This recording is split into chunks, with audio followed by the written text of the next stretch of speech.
Hello and welcome to study 24 HR। तो स्वागत है एक बार फिर से आप सभी का हमारे करंट अफेयर्स के सेशन में। तो वीकली करंट अफेयर्स के सेशन में आज हम लोग डिस्कस करने जा रहे हैं 8 अप्रैल से लेके 15 अप्रैल तक का करंट अफेयर्स। ठीक है, तो जितनी भी हमारा इंपॉर्टेंट करंट अफेयर्स है जो एग्जाम में अक्सर पूछा जाता है ना, चाहे वो इंटरनेशनल इंटरनेशनल नेशनल, ठीक है, स्पोर्ट या किसी भी मुद्दे से जुड़ा हो, ठीक, एग्जाम पर्सपेक्टिव से जुड़ा हुआ जो भी करंट अफेयर्स है हम वो डिस्कस करेंगे इस सेशन में। तो चलिए बिना देर किए हुए शुरू करते हैं। ठीक है, चलिए नेक्स्ट।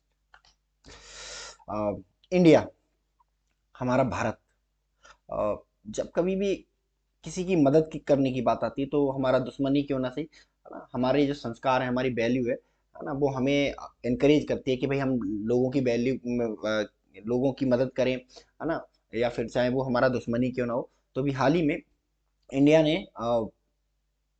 एक कंट्री है वहां पर भेजे एम्बुलेंसेस, एम्बुलेंसेस और स्कूल बसेस, स्कूल बस भेजा और एम्बुलेंसेस भेजे, है ना, क्योंकि अभी हाल ही में उस देश में क्या आ गया था कि अर्थक्वेक आ गया था। अर्थक्वेक, ठीक है, अर्थक्वेक के कारण काफी सारा नुकसान हो गया। तो बेसिक नेसेसिटी की चीजें, एम्बुलेंस बहुत जरूरी है ना, लोगों की हेल्थ के लिए, हेल्थ इमरजेंसी के लिए एम्बुलेंस बहुत जरूरी है। स्कूल बसेस, है ना, कि एजुकेशन है, एजुकेशन सबसे इंपॉर्टेंट पार्ट है और सबसे जो है जरूरी हिस्सा है हमारे जीवन का। तो ये दोनों चीजों को फुलफिल करने के लिए बहुत सारे एम्बुलेंस और स्कूल बसेस भेजे गए। तो ये कहाँ भेजे गए? ये भेजे गए नेपाल में, नेपाल में। सर, हम्म,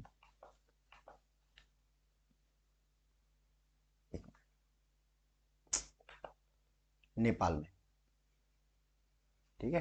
तो अभी क्वेश्चन आपसे पूछा जा सकता है कि अभी हाल ही में किस देश में आए भूकंप के कारण भारत ने वहां पर सहायता के रूप में एम्बुलेंसेज और स्कूल बसेज भेजी है? तो आपका आंसर क्या होगा? आपका आंसर नेपाल होगा। ठीक है, तो याद रखेंगे इस चीज को, इंपॉर्टेंट है। ठीक है, तो नेपाल को मदद भेजिए। ठीक है, अच्छा, जो साउथ चाइना सी है और या फिर आपका ईस्ट चाइना सी है ना, ईस्ट चाइना सी और साउथ चाइना सी, है ना, यहाँ पर क्या है कि खतरा बढ़ते जा रहा है चाइना का, है ना। चाइना क्या कर रहा है कि भाई कह रहा है कि भाई पूरा ईस्ट चाइना सी हमारा है, साउथ चाइना सी हमारा है। ऐसे में जो इन जो सीज हैं उनके किनारे पर रहने वाले जो कंट्रीज हैं उनको बहुत दिक्कत हो रही है और कॉन्फ्लिक्ट जैसी सिचुएशन बन रही है हर चाइना के साथ में। अब ये कंट्री इतने छोटे हैं कि अकेले सामना नहीं कर सकते हैं, है ना, तो यूएस इनकी मदद के लिए आ गया है। और खास करके दो कंट्रीज हैं, है ना, फिलीपींस और जापान, फिलीपींस और जापान। ठीक है, वियतनाम भी है ना, बट वियतनाम क्या कर रहा है कि वियतनाम अमेरिका वगैरह के ऊपर डिपेंड होने से अच्छा है कि भारत से हथियार खरीद रहा है और खुद को सक्षम बना रहा है। तो अभी हाल ही में यूएसए और जापान और फिलीपींस, इन तीन देशों का पहला ट्राइलेटरल समिट हुआ। ठीक है, तो फर्स्ट ट्राइलेटरल समिट किसके साथ हुआ? एग्जाम में पूछा जा सकता है कि हाल ही में किस यूएसए ने किन दो देशों के साथ पहली ट्राइलेटरल समिट की है? तो आपका आंसर होगा जापान और फिलीपींस के साथ। ठीक है, चलिए नेक्स्ट। अंगारा A5, अंगारा A5, ठीक है। अंगारा A5 क्या है? एक एडवांस एडवांस स्पेस रॉकेट है जिसे अभी हाल ही में डेवलप किया है किसने? रशिया ने, है ना। रशिया स्पेस के क्षेत्र में अब बहुत कुछ कर चुका है ना, बट यूएसएसआर के टूटने के बाद जो रशिया है उसकी जो स्पेस टेक्नोलॉजी है वो डिग्रेड होती चली गई, है ना। रशिया जब देश टूट गया तो इकोनॉमिकली बहुत सारे, है ना, वहाँ पे सेटबैक हुए, है ना, इस वजह से स्पेस पे अपना काम नहीं कर सका, है ना, जिसकी वजह से यूएसए के कंपैरिजन में काफ़ी पीछे छूट गया रशिया। तो अब हाल ही में इन्होंने अपने स्पेस सेक्टर पर ध्यान देना शुरू किया है ना। और अंगारा A5 रॉकेट इन्होंने डेवलप किया। अंगारा A5 रॉकेट क्या है कि एक तरह से बहुत हैवी पेलोड्स को कहाँ स्पेस में लेके जा सकता है। ठीक है, तो अंगारा A5 रॉकेट पूछ सकता है एग्जाम में कि हाल ही निम्नलिखित में से किन देशों ने हाल ही में अंगारा A5 स्पेस रॉकेट को, है ना, सक्सेसफुली टेस्ट किया है, तो आपका आंसर क्या होगा? रशिया होगा, रशिया। ठीक है। या फिर ये पूछ सकता है ना, कि अंगारा A5 क्या है ना, अंगारा A5 ऑप्शन में दे देगा कि भाई एक स्पेस रॉकेट है, एक मिसाइल है, एक, है ना, एक फाइटर जेट है, क्या है? ठीक है, तो आपको करेक्ट आंसर जो है पिक करना पड़ेगा। ठीक है, चलिए next, world cyber cyber crime index. ठीक है, वर्ल्ड साइबर क्राइम इंडेक्स। ठीक है, तो अभी हाल ही में ये जो इंडेक्स है वो जारी किया गया, और इनमें उन देशों को शामिल किया गया कि जहां साइबर क्राइम के सबसे ज़्यादा मामले सामने आते हैं, या जहां से साइबर क्राइम सबसे ज़्यादा फैलता है। ठीक है, तो दो कंट्रीज हैं जो जिन्होंने लिस्ट को क्या किया है, टॉप किया है, और ये दोनों कंट्रीज हैं यूक्रेन और रशिया। ठीक है, बट वो सी बात है, रशिया बहुत हैकिंग करवाता है। ठीक है, तो साइबर क्राइम के मामले यहाँ पे बढ़ते जा रहे हैं। ठीक है, तो वर्ल्ड साइबर क्राइम इंडेक्स में सबसे टॉप पे कौन है? रशिया और यूक्रेन, उसका पड़ोसी देश यूक्रेन। ठीक है, याद रखेंगे इसको। चलिए next, दस्तलिक। दस्तलिक,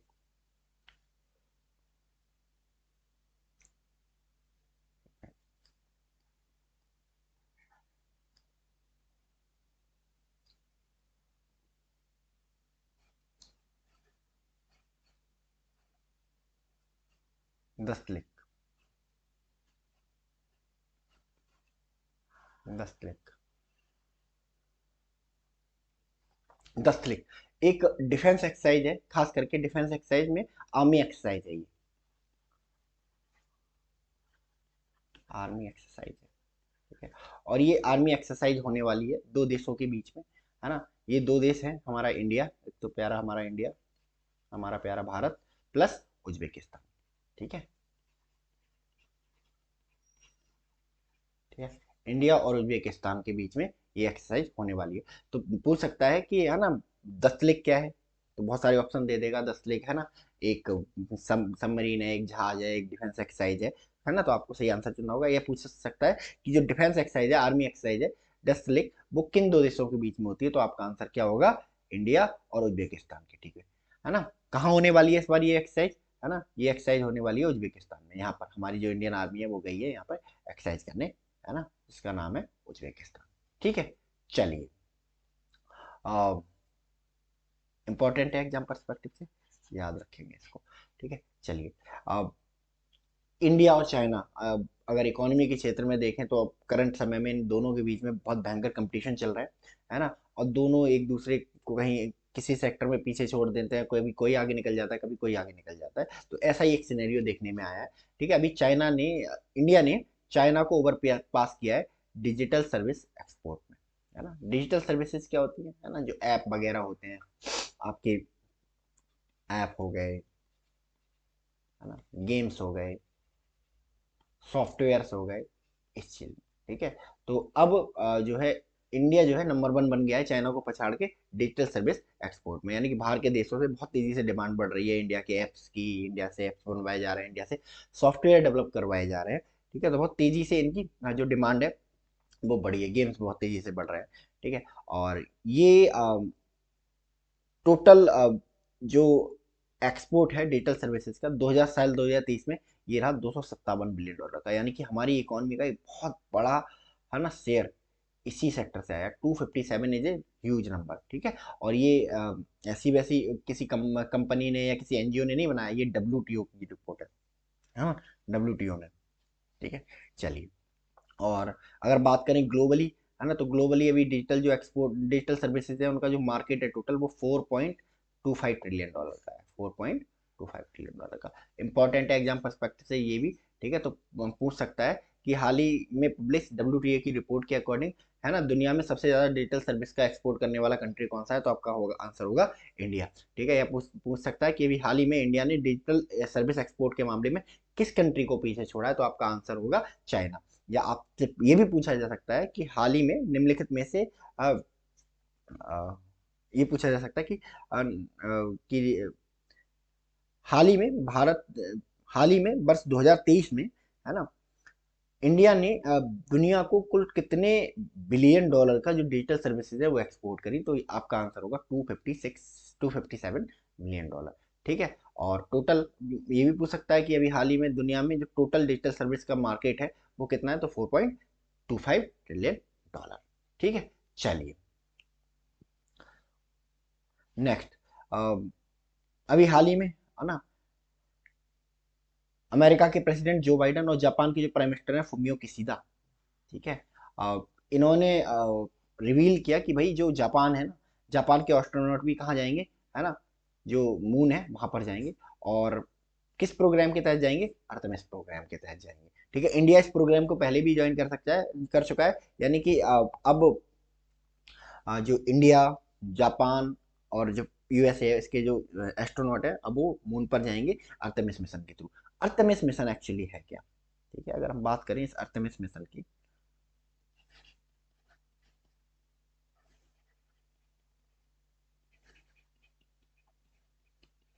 Artemis mission, Artemis mission, Artemis mission एक नासा का मिशन है, जिसके तहत जो ह्यूमन एस्ट्रोनॉट है, एस्ट्रोनॉट है,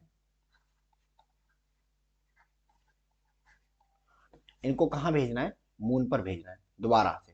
और इस बार ये मून पर सिर्फ घूम के कूद फांद के वापस नहीं आएंगे, और नासा का प्लान है कि मून पर एक प्रॉपर कॉलोनी सेटअप करी जाएगी, मून पर एक कॉलोनी सेटअप करी जाएगी, जिससे क्या होगा कि जो अ, हमारी जो ह्यूमन लाइफ है वो मून पर भी फ्लोरिश कर सके। ठीक है, और मून पर जो डेडली हमारे जो एक्सपेरिमेंट हैं जो हम अर्थ पर नहीं कर सकते हैं, है ना, वो वहाँ पे क्रिएट कर सके, तो ऐसी लेबोरेटरी बनाई जाएंगी, है ना। तो इस तरह ये अर्थमिस मिशन का, है ना, एक सोल पर्पज है।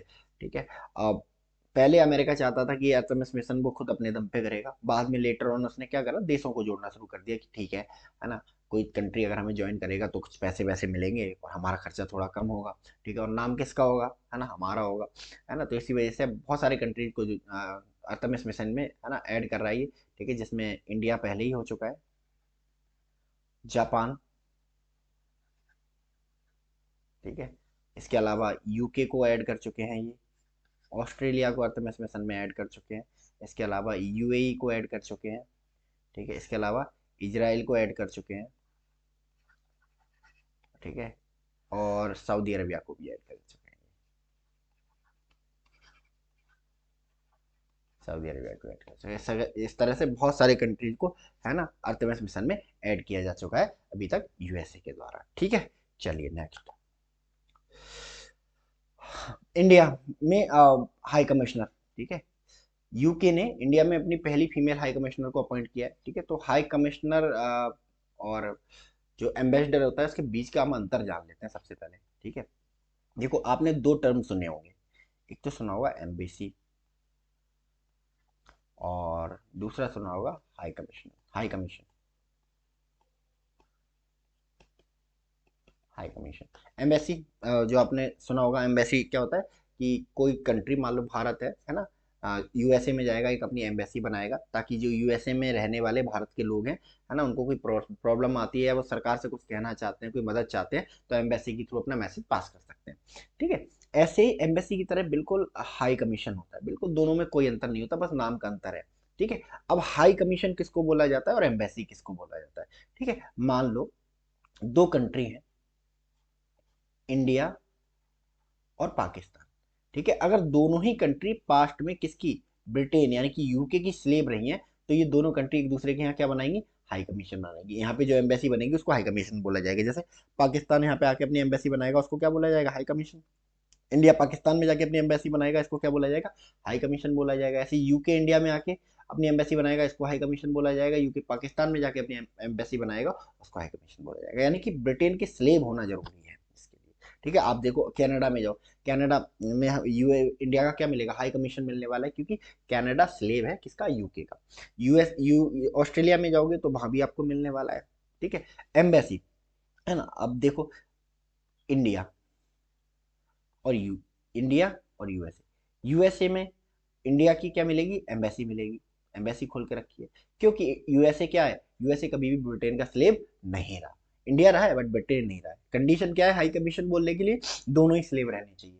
ठीक है, जैसे वहां इंडिया पाकिस्तान थे। ठीक है, तो बट ओबियस सी बात है, यूके, है ना, ने इंडिया में अपना हाई कमिश्नर अपॉइंट किया, तो बट ओबियस सी बात है हाई कमीशन ही होगा, तभी हाई कमिश्नर अपॉइंट किया होगा। ठीक है, तो हाई कमिश्नर क्या नाम है in first women high commissioner का, जो अभी हाल ही में है ना, इंडिया में अपॉइंट करी है यूके ने। इनका नाम है लिंडी कैमरून। ठीक है, लिंडी कैमरून, लिंडी कैमरून। ठीक है, बहुत इंपॉर्टेंट है, याद रखना है। ठीक है, अब आपसे क्वेश्चन पूछा जा सकता है कि हाल ही में किस महिला को, है ना, यूनाइटेड किंगडम ने या ब्रिटेन ने, है ना, भारत में पहली महिला हाई कमिश्नर के रूप में नियुक्त किया है? तो आपका आंसर होगा लिंडी कैमरून, लिंडी कैमरून। ठीक है, याद रखना है इसको। ठीक है, चलिए।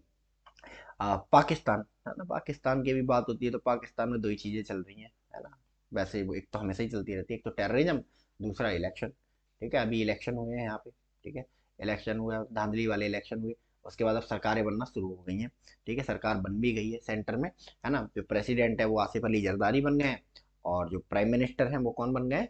आपके शहबाज शरीफ बन गए हैं। ऐसे में जो पाकिस्तान के फॉर्मर प्राइम मिनिस्टर हैं, ठीक है, यूसुफ रजा गिलानी, ठीक है, यूसुफ रजा गिलानी, पाकिस्तान के फॉर्मर प्राइम मिनिस्टर, इनको बनाया गया है सीनेट का चेयरमैन। ठीक है, पाकिस्तान में दो हाउस है भाई, हाउस ऑफ, लोअर हाउस है, ठीक है, और इसके अलावा सीनेट। ठीक है, तो सीनेट का चेयरमैन बनाया गया है। ठीक है, याद रखेंगे इसको। ठीक है, कि हाल ही में पूछ सकता है एग्जाम में, हाल ही में, है ना, किस पूर्व प्रधानमंत्री को पाकिस्तान में, है ना, सीनेट का चेयरमैन बनाया गया है? तो यूसुफ रजा गिलानी साहब को बनाया गया है। ठीक है, चलिए। अभी कुछ दिन पहले क्या हुआ, मॉस्को में एक बहुत भयंकर अटैक हुआ। ठीक है, टेररिस्ट घुस गए और अंधाधुंध फायरिंग करके लोगों को मारना शुरू कर दिया। और ये बहुत दिनों बाद मॉस्को में, है ना, मुझे तो नहीं याद कि कभी कोई हमला हुआ था मॉस्को में ऐसा पहले कभी। ठीक है, 1990 से पहले हुआ हो तो एक अलग बात है, बट हाल के दिनों में ऐसा कोई टेररिज्म अटैक नहीं हुआ था। तो पूरी दुनिया शॉक हो गई कि भाई मॉस्को में अटैक। क्योंकि मॉस्को, जो रशिया है, वो बहुत रूथलेस पॉलिसी अपनाता है मॉस्को, मतलब आतंकवादियों पे। तो मतलब वहाँ पे आतंकवादी हमला करने से पहले ना आतंकवादी 50 बार सोचते हैं कि बहुत बुरी मौत मरना है। ठीक है, मॉस्को में अटैक हुआ, पूरी दुनिया अलर्ट हो गई है। पूरी दुनिया में आ गई कि भाई रशिया में हो सकता है तो कहीं भी हो सकता है। यूएसए में अटैक करना आसान है, कोई दिक्कत नहीं है। ठीक है, वहाँ कुछ ऐसा होने वाला नहीं है। ठीक है,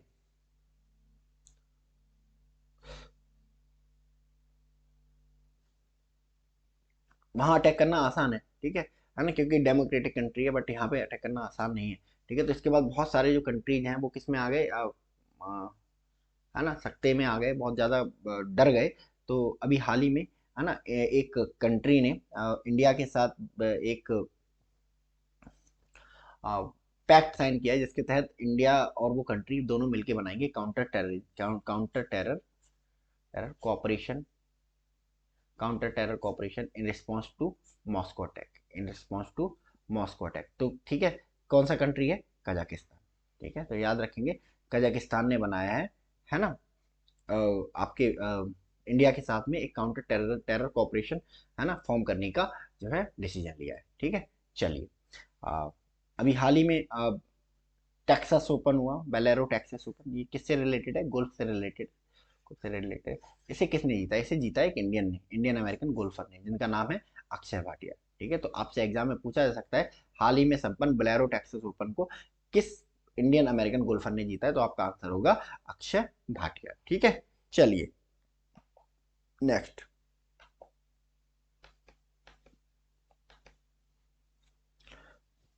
ठीक है, जिग, जेड आई जी क्या है? बहुत चर्चा में है ये और बहुत इंपॉर्टेंट है ना। Z I ji, Z I जी एक है करेंसी,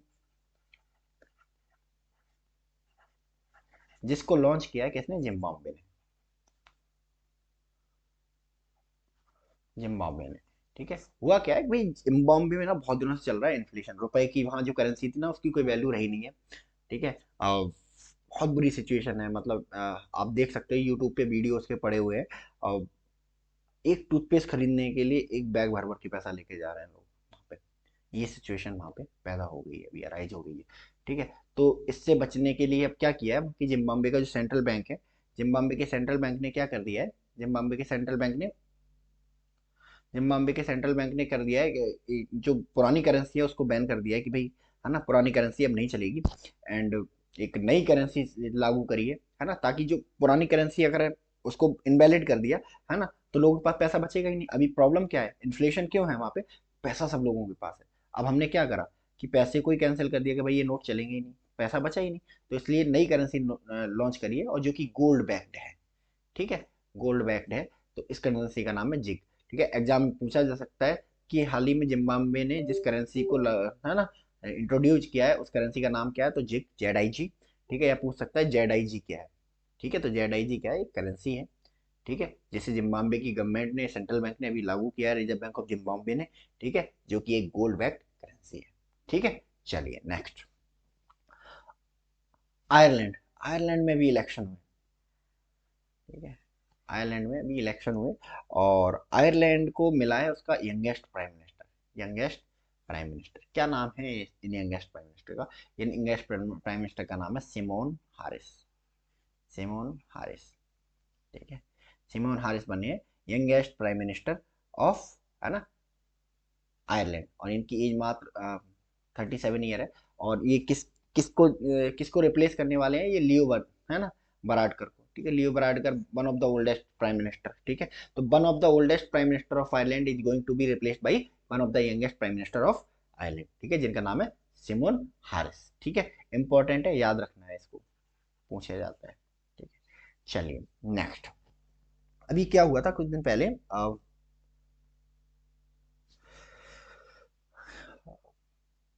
चाइना ने रशिया ने चाइना को, सॉरी, यूक्रेन को इन्वेड कर दिया, आक्रमण कर दिया, और जो अमेरिका है उसने जो रशिया है उस पर सैंक्शन लगा दिए बहुत सारे। तो रशिया ने क्या करा, जो अपना ऑयल है वो बेचना शुरू कर दिया, है ना, बहुत सारे कंट्रीज को, जिनमें से इंडिया सबसे प्रमुख था। इंडिया, चाइना प्रमुख थे, और बहुत सस्ते दामों पे बेचता था। इस तरह से रशिया ने अपनी इकोनॉमी को बचाया। ठीक है, तो अभी तक जो है इंडिया, है ना, सबसे ज़्यादा रशियन ऑयल खरीदने वाला कंट्री था। ठीक है, इसको एक कंट्री ने रिप्लेस कर दिया। वो कंट्री कौन सा है? ठीक है, तो वो कंट्री है चाइना, याद रखेंगे, चाइना, है ना, अब रशिया से सबसे ज़्यादा क्रूड खरीदने वाला क्या है, कंट्री बना है, largest importer of Russian crude. ठीक है, चलिए नेक्स्ट।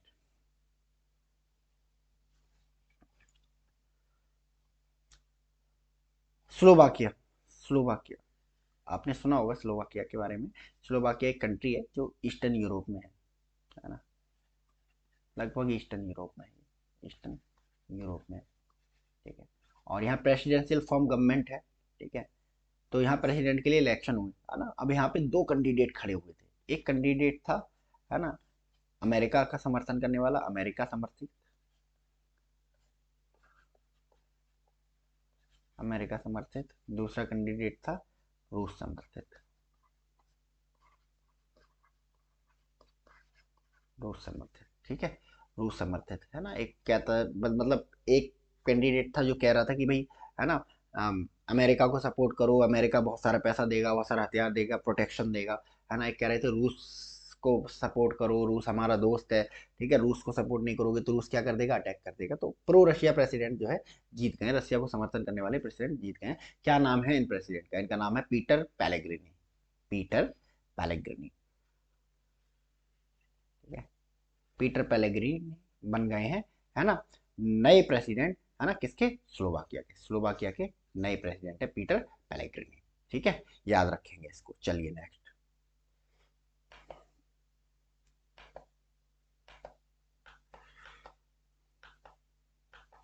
चलिए नेक्स्ट। हार्वर्ड यूनिवर्सिटी, है ना, हार्वर्ड यूनिवर्सिटी बहुत सारे अवार्ड देती है। तो अभी हाल ही में इन्होंने प्रेजेंट किया south Asian person of the year. ठीक है, south Asian person of year, ऐसी मतलब पर्सन जो साउथ एशिया से बिलोंग करती हैं। ठीक है, और ये अवार्ड दिया गया इंडियन अमेरिकन एक्ट्रेस को, है ना, भारतीय मूल की एक एक्ट्रेस है। इनका नाम है अवंतिका बंडरनपू। ठीक है, बंदा नपू, अवंतिका बंदा नपू। ठीक है, तो इनको दिया गया है साउथ एशियन, है ना, पर्सन ऑफ द ईयर का अवार्ड, किसके द्वारा? हार्वर्ड यूनिवर्सिटी के द्वारा। इंपॉर्टेंट है, याद रखेंगे। ठीक है, किसको मिला है south Asian person of the year award, जो कि हार्वर्ड यूनिवर्सिटी देती है? अवंतिका बंदा नपू को। ठीक है, जो कि कौन है? इंडियन अमेरिकन एक्ट्रेस है। ठीक है, चलिए next. American presidents gold volunteer service award. ठीक है, अमेरिकन प्रेसिडेंट का ये अवार्ड होता है जो दिया जाता है एक ऐसे पर्सन को जिन्होंने निस्वार्थ भाव से समाज की, विश्व की सेवा करने की कोशिश करी है। ठीक है, तो ये इस साल का ये American presidents gold volunteer service award है, ये दिया गया है जैन आचार्य को। ठीक है, एक जैन मुनि है। ठीक है, इनका नाम है जैन आचार्य लोकेश मुनि। जैन आचार्य लोकेश मुनि, है ना। और ये ऐसा अवार्ड पाने वाले पहले इंडियन मॉन्क बन गए हैं, ठीक है। तो Jain Jain Acharya Lokesh Muni has become the first Indian monk, to be honoured with the American gold volunteer service award. Important, याद है, याद रखना इसको, बहुत इंपॉर्टेंट है ना एग्जाम पर्सपेक्टिव से। चलिए next, global health award, grand है ना, ग्रैंडनर ग्लोबल हेल्थ अवार्ड, ठीक है। ये अवार्ड दिया जाता है ग्लोबल जो हेल्थ रिसर्च के फील्ड में, ठीक है। तो इस साल ये अवार्ड जो है एक इंडियन रिसर्चर को दिया गया है और इनका नाम है गगनदीप कांग, गगनदीप कांग, गगनदीप कांग, ठीक है। एंड इंडियन रिसर्चर है ना, एंड एक इंडियन रिसर्चर है गगनदीप कांग जिनको दिया गया है Gairdner golden health award for ना फॉर हेल्थ रिसर्च, है ना, to research in the field of health, ठीक है। तो इसको भी याद रखना इंपॉर्टेंट है। चलिए next, best scientific poster award, best scientific poster award 2024, ठीक है। ये अवार्ड किसको दिया गया? ये अवार्ड दिया गया है इस बार एक आई हॉस्पिटल को जिसका नाम है doctor Agarwal, doctor Agarwal eye hospital, doctor Agarwal, doctor Agarwal eye hospital, ठीक है। डॉक्टर अग्रवाल हाई हॉस्पिटल को क्या दिया गया है? बेस्ट साइंटिफिक पोस्टर का अवार्ड इस साल का दिया गया है, ठीक है। चलिए नेक्स्ट, फ्रीडम प्राइज है ना, बहुत चर्चा में रहता है, फ्रीडम प्राइज ऑफ मीडिया, ठीक है। ये भी बात सही है, जिसको ये अवार्ड मिल जाता है वो दुनिया से ही फ्री हो जाता है, ठीक है। तो ये अवार्ड देती है एक German NGO, German German NGO के द्वारा ये अवार्ड दिया जाता है, ठीक है। फ्रीडम, है ना, freedom prize of the media. इस बार ये अवार्ड दो रशियंस को मिला है, ठीक है। एक तो रशिया के मेन अपोजिशन लीडर जिनका नाम है अलेक्सी नेवेल्नी, नेवेल्नी, और उनकी जो वाइफ है यूलिया नवालान्या, यूलिया नवालान्या। तो दोनों रशियन को मिला है ये। मोस्ट प्रोबली जो फ्रीडम प्राइज है ये मोस्टली जो एंटी पुतिन पर्सन है रशिया में, है ना, या फिर किसी और कंट्री में, उनको ही दिया जाता है। तो इस साल का ये अवार्ड रशिया के अपोजिशन लीडर अलेक्सी नवेल्नी को दिया गया है और उनकी वाइफ यूलिया नवेल्नी को दिया गया है, ठीक है। चलिए नेक्स्ट, इंपॉर्टेंट है, याद रखेंगे इसको, ठीक है। चलिए अभी हाल ही में एक सीनियर आईपीएस ऑफिसर है, इनको अपॉइंट किया गया joint director of CBI, joint director of CBI, क्या नाम है इनका? जॉइंट डायरेक्टर सीबीआई किसको अपॉइंट किया गया है? सीनियर आईपीएस ऑफिसर अनुराग कुमार, अनुराग कुमार को अपॉइंट किया गया है एज द, है ना, सीनियर आईपीएस ऑफिसर, है ना, जॉइंट डायरेक्टर ऑफ सीबीआई, ठीक है। चलिए नेक्स्ट, अभी हाल ही में एक सीनियर आईएएस ऑफिसर है जिनको अपॉइंट किया गया है सेक्रेटरी, सेक्रेटरी कहाँ का? डिपार्टमेंट ऑफ पोस्ट का। तो क्या नाम है इनका? बंदिता कौल, ठीक है। बंदिता कौल को अपॉइंट किया गया है secretary of department of post, ठीक है। तो सीनियर आईपीएस ऑफिसर है, सीनियर आईएएस ऑफिसर, सॉरी, ठीक है, सीनियर आईएएस ऑफिसर, सीनियर,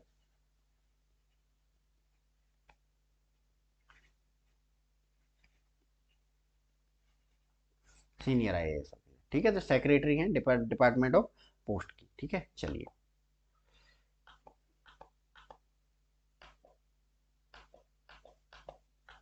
चलो नेक्स्ट, है ना, S J B N limited, ठीक है। एस जे बी एन की फुल फॉर्म क्या है ना, एस फॉर सतलज,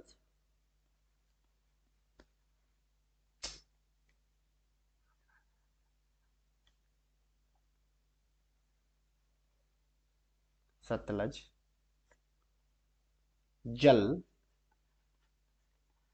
विद्युत निगम लिमिटेड, ठीक है। ये है limited, Sutlej, S for Sutlej, J for जल, बी फॉर विद्युत, एन फॉर निगम, सतलज जल विद्युत निगम लिमिटेड, ठीक है। तो अभी हाल ही में एक सतलज जल विद्युत निगम लिमिटेड में, है ना, सीएमडी, नए सीएमडी आए हैं, चेयरमैन कम मैनेजिंग डायरेक्टर। तो क्या नाम है नए सीएमडी का? नए सीएमडी का नाम है सुशील शर्मा, ठीक है। तो सुशील शर्मा को बनाया गया एसजेबीएन लिमिटेड का नया सीएमडी, ठीक है। चलिए नेक्स्ट, अभी हाल ही में कोच चेंज हुए इंडियन वुमेन हॉकी टीम के, इंडियन वुमेन हॉकी टीम के कोच चेंज हुए, ठीक है। और इनको बनाया गया 2028 के ओलंपिक के लिए, है ना। ये पुराने हॉकी खिलाड़ी रहे हैं, एक्स हॉकी प्लेयर रहे हैं, इनका नाम है हरिंदर सिंह, ठीक है। तो हरिंदर सिंह, है ना, appointed as the coach of Indian women hockey team until, है ना, 2028 है ना ओलंपिक, ठीक है, इंपॉर्टेंट। चलिए नेक्स्ट, यूपी काडर के एक आईपीएस ऑफिसर है, इनको अभी हाल ही में अपॉइंट किया गया है आईजी इन स्पेशल प्रोटेक्शन ब्यूरो, आईएसपीजी, है ना। क्या नाम है इनका? IPS officer love Kumar, IPS officer love Kumar को अपॉइंट किया गया है आईजी इन स्पेशल प्रोटेक्शन ग्रुप, ठीक है। चलिए, विप्रो, विप्रो ने अभी हाल ही में अपॉइंट किया है अपना नया सीईओ, ठीक है। विप्रो के नए सीईओ कौन है? विप्रो के नए सीईओ है श्रीनिवास पल्लिया, श्रीनिवास पल्लिया। विप्रो के नए सीईओ कौन है? श्रीनिवास पल्लिया, इंपॉर्टेंट है ये, ठीक है। चलिए, अभी हाल ही में एक महिला ने जीता है नेशनल वुमेन कैरम टाइटल, है ना, national women carrom title for 12th time, 12वीं बार जीता है, ठीक है। इनका नाम क्या है? रश्मि कुमारी, रश्मि कुमारी ने जीता है क्या? National women carrom title for 12th time, ठीक है। चलिए नेक्स्ट, न्यूजीलैंड के फॉर्मर क्रिकेटर है ना, लेग स्पिनर थे बेसिकली, है ना, बहुत पुराने, है ना, और इनकी अभी हाल ही में डेथ हो गई, है ना, 93 ईयर की एज में। इनका नाम है जैक एल्वेस्टर, जैक एल्वेस्टर, जो न्यूजीलैंड के फॉरेन लेग स्पिनर थे, इनका अभी हाल ही में निधन हो गया, ठीक है। चलिए, Japanese grand prix, Japanese grand prix, ठीक है। अभी हाल ही में किसको जैपनीज, किस एक प्लेयर ने जैपनीज ग्रैंड प्रिक्स जीती है? तो ग्रैंड प्रिक्स जानते ही हो, formula number 1 racing, car racing, Japan में हुई है, तो जैपनीज, तो जैपनीज ग्रैंड प्रिक्स किसने जीती है? मैक्स वर्स्टैपन ने जीती है, मैक्स वर्स्टैपन ने जीती है, ठीक है।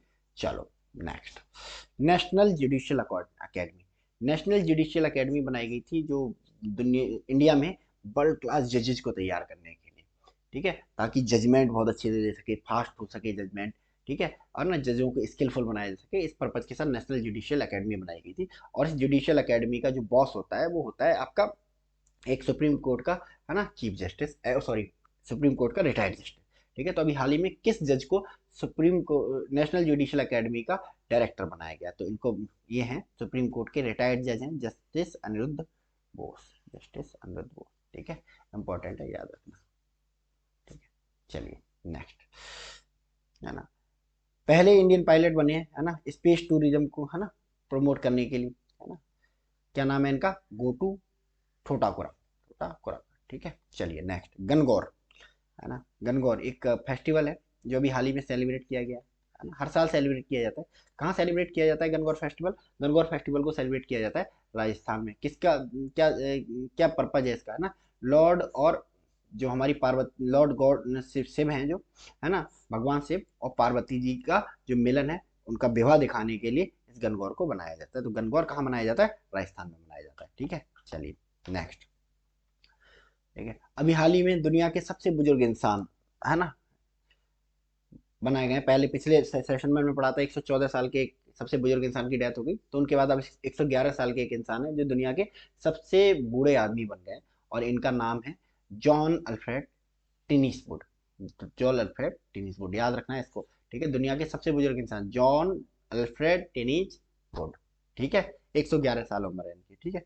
चलिए, कथिया गेहूं, कथिया गेहूं इसको मिला अभी हाल ही में जीआई टैग, ठीक है। और ये कथिया गेहूं कहाँ से बिलोंग करता है? ये बिलोंग करता है बुंदेलखंड, बुंदेलखंड कहाँ पे है? उत्तर प्रदेश में, ठीक है, उत्तर प्रदेश में है ये, ठीक है। चलिए नेक्स्ट, अभी हाल ही में एक प्राइवेट सेक्टर बैंक है, इसने अपनी ब्रांच खोली है ना, लक्षद्वीप में, और ऐसा करने वाला ये पहला प्राइवेट बैंक बन गया है। यानी कि भारत का कौन सा बैंक, प्राइवेट बैंक है जिसने लक्षद्वीप में अपनी ब्रांच खोली है, और अपनी ब्रांच खोलने वाला ये पहला प्राइवेट बैंक बन गया है। तो ये है भाई H D F C bank. इतनी डेयरिंग अभी H D F C bank की दिखा सकता है, तो बहुत इंपॉर्टेंट है, इसको याद रखेंगे, ठीक है। मूडीज, है ना, मूडीज ने अभी इंडिया की जो रैंकिंग है ना, जो जीडीपी ग्रोथ है ना, उसको प्रिडिक्ट किया है, और इनके अकॉर्डिंग जो इंडिया की जो ग्रोथ है इकोनॉमी की, वो रहने वाली है 6.1, ठीक है, 2024 में। चलिए नेक्स्ट, ठीक है, एडीबी ने भी अपनी जो इंडिया की जीडीपी के जो आंकड़े हैं उनको क्या कर दिया है? चेंज कर दिया है, ठीक है।